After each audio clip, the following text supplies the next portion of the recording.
Hey, Kate, can you hear me? Loud and clear, Sweetness. Yeah, tell them how you can run off the Luciferians. Don't spare the details. I'm going to sit back and have a wee dance with you. I already know the story, so carry on. Well, we're both here, so there'll be two voices in and out. Yeah, we had an opportunity to inform some local police of the truth today. They decided that they needed that, so they stopped us. But before they stopped us, they were following us for about 50 or more kilometres because we didn't respond to their flashing lights and beep, beep, beep, beep. So we just kept going, and the one car that started to follow decided it needed another car to help it to pin us in, one in front. So that took them 50 or more kilometres to decide to do that. So that was interesting. So obviously being forced to slow down and stop, that's what happened. And then it went from mad to crazy. Wow. Did you tell them how... Hey, hang on a second here. This is funny shit. Did you tell them how long you had the wee doggies running after you with their tails wagging? Yeah, 50 kilometres or more, approximately. Yeah. I don't know what's that in miles. 30 miles. 30 miles? Yeah, about 30 miles. Yeah. They could have passed us at any time. They didn't want to pass. They wanted to just, I don't know what the fuck. But anyway, they wanted some truth, I guess. So there's one in front, one behind. And then a third shows up right quick, a big van. So then we have three of them, two in each, so they all decamp. Get out the car, get out the car. And they're armed, these ones. They come with the gun on the hip, so that's interesting. And we didn't move because, again, following orders. What the fuck? Why would you stop for known criminals who you know are armed? So that's why we didn't stop. And we hadn't done anything wrong, and we're not criminals, so hey, they don't really want us, do they? So we didn't get out the car, and we had some printed material. We had the attention law enforcement and did you know you're a criminal? So that was presented out of a slit in the window, but they weren't happy with that. They didn't want to take it, and they wouldn't approach, and they were just shouting, get out, get out, get out, but we didn't move. So in the end, it was like a Mexican standoff, and in the end, one of them came over to the window, and then the other one, the little female dog, angry bitch, fuck's sake, angry, get out the car, get out the car. She had the baton already extended, ready to smash the window, had it not been opened. And so, anyway, okay. The car door was open because, we didn't want any damage. And they start demanding, why didn't you stop? And then, all the usual. And it went from there. They took him off. And I was sat there. And it just went strange, very strange. I've never been in that situation before. So, it's all very curious to me what was going to play out and not second guessing anything, just witnessing it. And they took him back to the van, to the wagon, and were attempting to do whatever they do. Of course, you've got two truthers who just will not budge an inch, will not. We know exactly what's going on, and we know who we are, and we don't give an inch. So they weren't getting anywhere with either of... Well, they didn't even question me. I was just sat there being ignored. And then I thought, wait on a minute, what's going on? I need to be witnessing this. So I got out of the car to go back and look to see that they had him on the ground on his knees with his hands behind. Well, what were they doing? What were they even doing? Searching you? Yeah, and they took me out again to look for ID. They'd put him in and then dragged him out again. When I walked around, I saw him on his knees while they were looking for ID. Of course, there wasn't any. And so then I said to him, are you all right? And he looked at me and said, yeah, I'm all right. I was like, okay. So then I thought, right, so who am I going to talk to then? Three of them were busy with him. So I started trying to talk to one of them to explain, you can't do this, the legal to use legal name, blah, blah, blah. Why didn't you stop, was the question. Why didn't you just stop? What was all that? Because you're criminals with guns. Who in their right mind would stop for known criminals who carry guns. But no. But we're the... Yes, I know, you're the police. You're the criminals with the guns. You're the ones we're not going to stop for. And but just, you could see the ego spinning out and the program's shattering and the zip, zip, zip, kind of thing. It was strange. And then, I don't know, I'm really tired. It's been a long day and it's starting to get a bit kind of, hazy.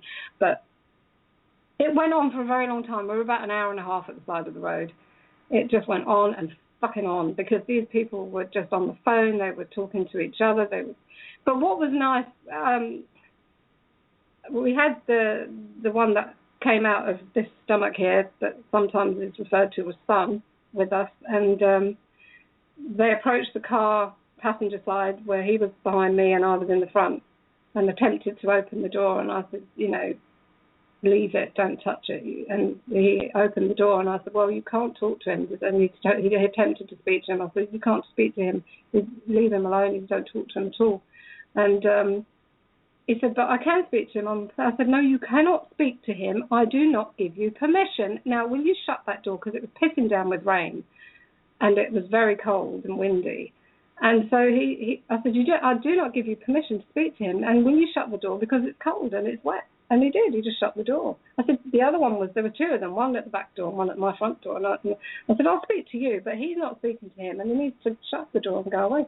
So he did. And that was the one who went away and sat in the back with Star and just kind of had a very, very long education in truth. The two of them alone sitting in the back there, and he was getting his arse on education. And he was listening and he was asking questions. Meantime, 5 of them are traipsing around, in and out, around. And I went and I was saying, I need to speak to you. And anyone who made eye contact with me, I said, come here, I want to speak to you. And they always came to me and spoke to me. And this was going, oh, can you just sit in the car? No, and I wouldn't take instruction either. And so, they weren't. It was like a wasp at a party. I was being very annoying. But I was being just, a witness and making sure each one of them heard the truth at least once each, and that went on for so long. They all heard it several times each. And there was various programs going, yes, but this is such and such a place, and that, whatever you believe, it doesn't apply here. Well, yes, it does. It's universal. It's everywhere.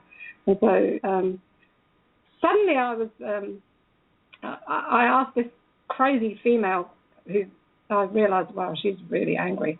I said she was shouting at me in a language I don't speak, so she was shouting at me. And I understood she was giving me instructions to fuck off back to the car, but I just said, oh, well, I don't know what she's saying. So I said to her, do you speak English? And she was so angry with herself by then, she shouted back at me as she ran towards me. No, I don't speak English. In English, that's so funny. And she grabbed hold of me and stopped pushing me because I wasn't moving, and she wanted me to move. And I said, oh, so you do speak English then? And I said, will you stop raping me? Because what you're raping me right now. Stop it. Yeah, that's rape, that is. And she put her hands off and she looked really shocked and she said, I'm not raping you. I said, you are. You've been raping me just now. I said, why are you doing that? And she said, but you just can't be here. You need to go and be over there, and you need to sit in the car, and you need to stop, blah, blah, blah, blah. All these demands and expectations that just weren't being met, And so then I thought, I'll walk away a bit, because, my first reaction is a woman my own height comes and tries to push me around to react, you see. And I thought, don't do that, because, that's not what we do. And plus, also, she's fucking crazy because I'd already seen that.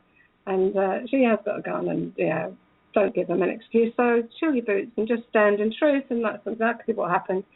Okay, hang on a second. I'm going to jump in there and take that little seat out of there. They can't fucking even think of touching you. So they're when you know this, it's illegal to use a legal name. Every cop is now fucking bare and naked in front of you, so none of that matters. Okay, I'm just making myself... No, that's quite right. Okay. I'm expressing the thoughts that were passing through my head, but there was no fear, not at any point during this whole encounter, and it went on for a very long time. There was no fear.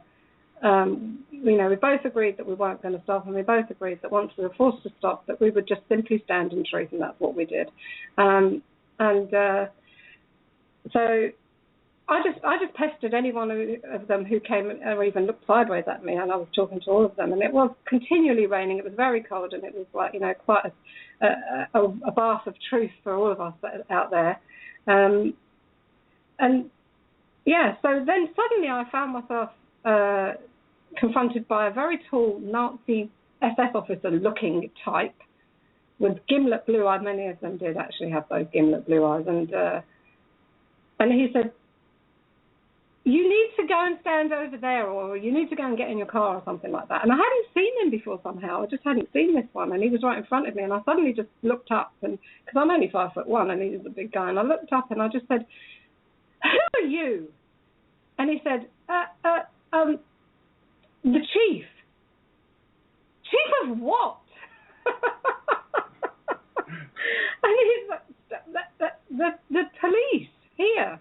And I was like, "Oh, you're the chief of all the criminals that are carrying guns, that are stopping people on their minding their own business, having committed no crime on their way home. You're the chief of those ones, And I said to him, "Right now, you, chief, standing here in front of me, committing a list of crimes as long as your arm, and you think that, what is going on? You don't understand any of it." And, so that's how it went. It just went like that. All this was going on while he's educating the other fella in the back. And they were on the phone and different things. Nobody asked for a name. They believed by assumption and presumption they knew that name of the driver. But, of course, it's not his name, and he knows that very well. They made that clear. Nobody actually asked this one for a name, and nobody asked for the name of the other person that was with us. The other, very silent, very, very aware of who they are. They know all about the League of No Fraud, and there was nothing coming that way, but nobody asked. That was interesting that, but the question the chief did ask, which was quite comical, was, "Are you illegal here, you?" I said, "Me?" I said, "I'm illegal everywhere because I haven't got a legal name, right?" So, of course, he said, "Oh, well, you'll be spending the night in immigration, you will then." And I just said, "Oh, well." No reaction at all. Sort of threats and posturing as we could see it playing out,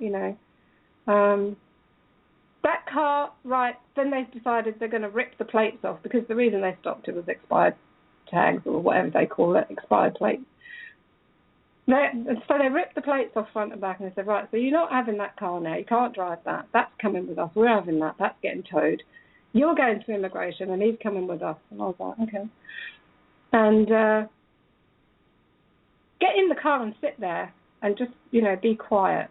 And I thought, no. Well, I carried on walking around, blah, blah, blah, blah. Anyway, that's how it went. And it just went like that. It was like a bizarre ballet of madness with these very strange people who just simply don't know what fucking day it is.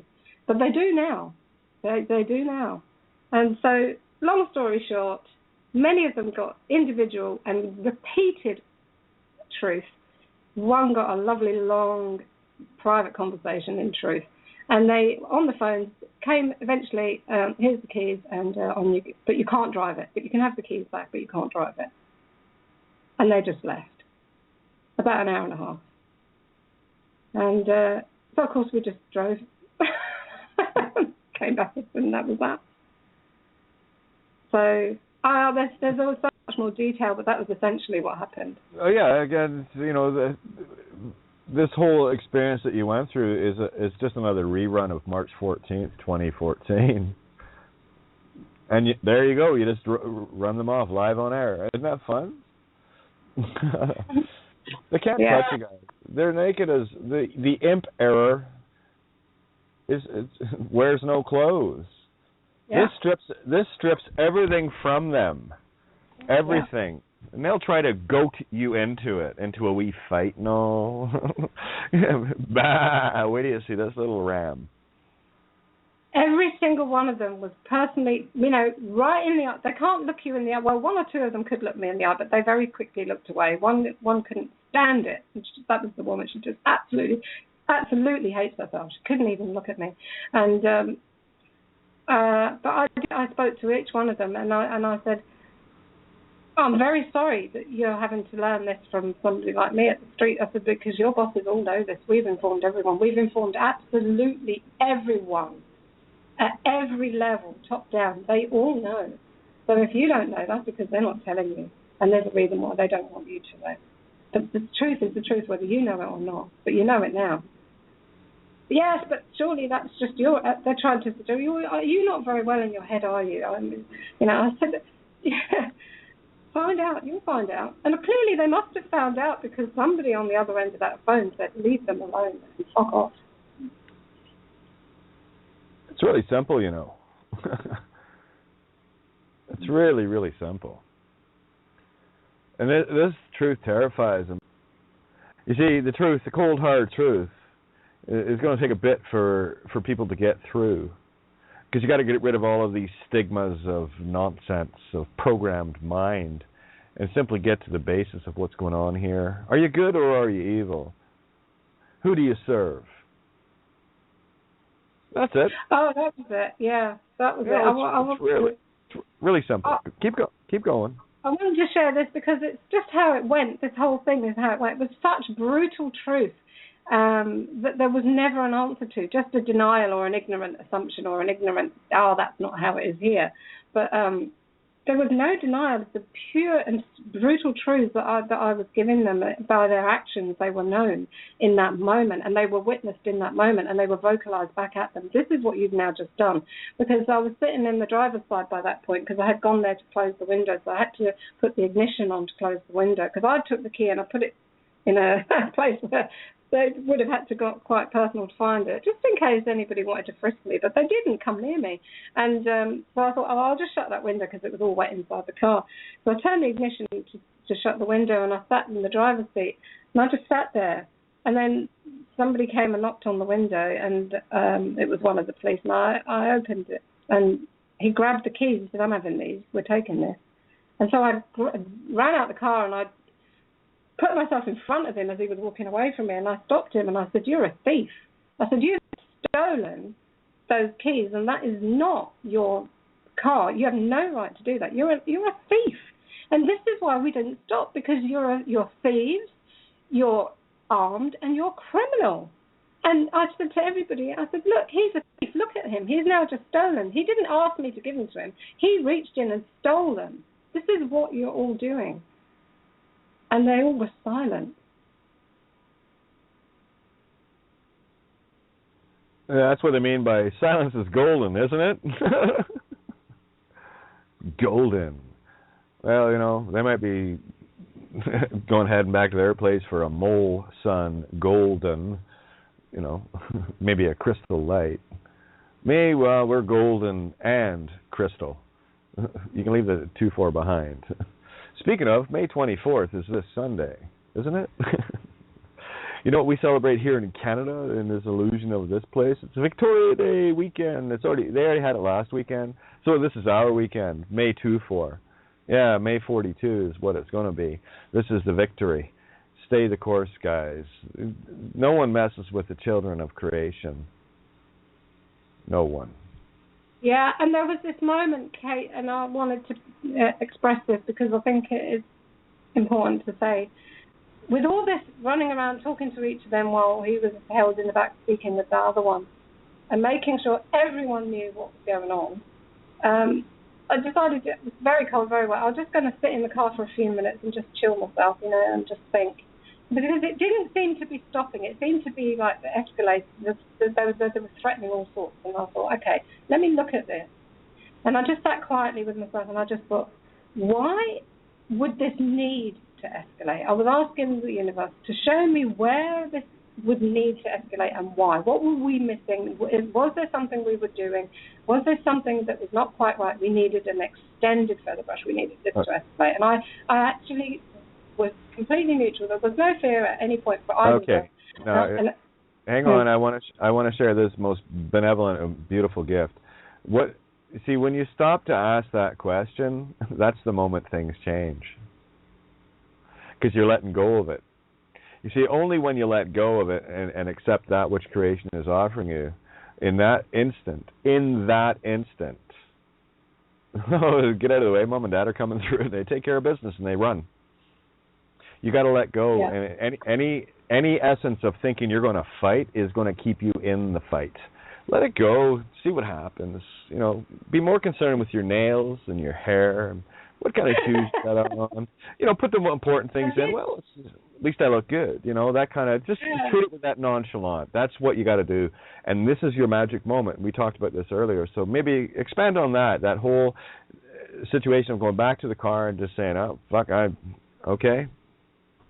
Yeah, I just wanted to just check in with myself, you know, to check in with upstairs and say, what's happening here? Okay, I understand it's a feather brush, no problem.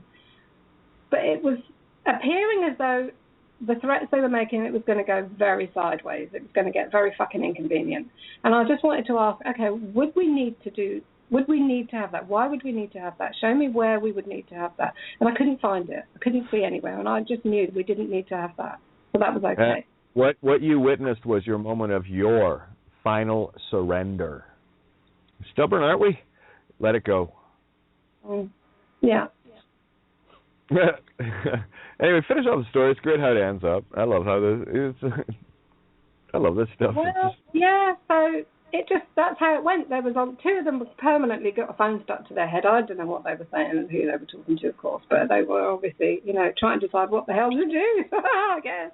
And he was having fun in the back there, educating that guy and answering all his usual questions, like, but who's going to pay for the roads if you don't pay, you know, all those kind of questions. Okay, you know. I want to jump in here. They took their metal Pilates back, didn't they? Oh, they took the plates off the car, yeah. Said, the Pilates. You know what Pilates are, you know. Start seeing the magic of what you guys are doing. It's hilarious. They took their metal Pilates. I guess they're going to have some Pilates or something. I have no idea. These guys are fucked. Well, we get the chance to put on the information plate. You know, they look at that. Look at the demons serve you. Put something fun and original on there now, will you? Yeah, we know. We pondered this thing with the plates. We've been talking about it on and off for a long time because obviously we know other people have changed the plates, and we just sort of said, well, let's just ride it out and see what happens because, you know, either way, you know, you're not going to.